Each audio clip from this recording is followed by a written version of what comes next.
Now we're going to talk about Vietnam's history.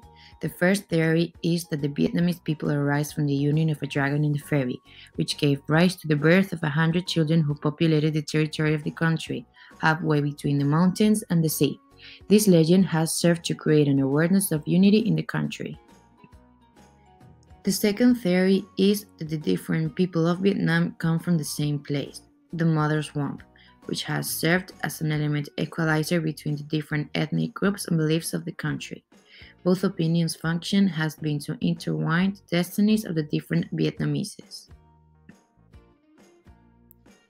Ancient Vietnam is divided into three parts, North, Center, and South. About 2,000 years ago, the people of northern Vietnam began growing rice in the Red River valleys. To do this, they built dams and dug canals. They created a state known as Van Lang, the origin of the Vietnam's cultural identity. Meanwhile, in the central part of the country, a state of undeniable Hindu influence emerged, the Champa Kingdom, a kind of confederation of kingdoms with great wealth and power thanks to trade, whose spiritual capital was in the area of the temples of Mai San. The south was dominated by a state known as Funan, established around the Mekong Delta and Cambodia since the 1st century. Known from foreign sources and archaeological excavations, it was a crucial point of trade between Malaysia and India.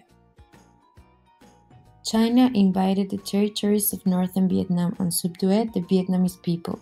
During that time, Vietnam will be known as the Giao Chi Prefecture. The Chinese brought with them Buddhism, Taoism, and the principles of Confucianism, as well as the principles of a bureaucratic state. In the 10th century, the national hero Ngo Nguyen defeats the invading army. Vietnam achieves independence from the northern giant and autonomy in a first of state.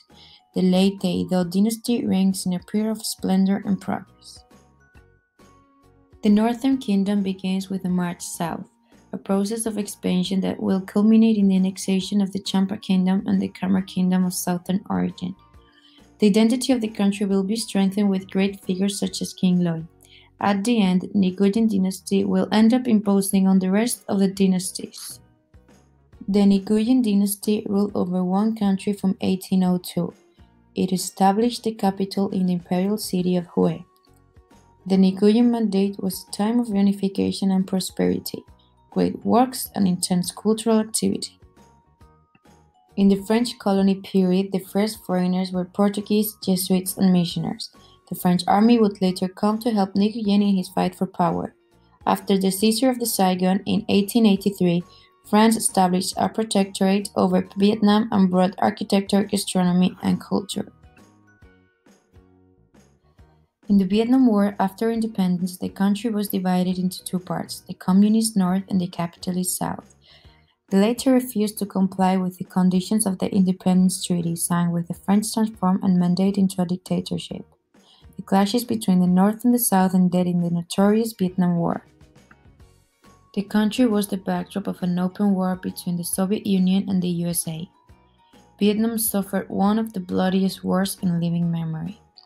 This caused the destruction of Vietnam's historical heritage, the deforestation of its forests and jungles, and decimated the population. Reunification had a very difficult beginning. First, the complicated task of adapting the southern economy to the communist system. Second, the population was suffering from decades of confrontation. And third, struggles with external enemies endangered the precarious stability of Vietnam. Then, the government took advantage of the international situation of opening to capitalism of different communist countries to open itself to the free market with a series of economic reforms undertaken in 1986. Since then, the country has improved dramatically.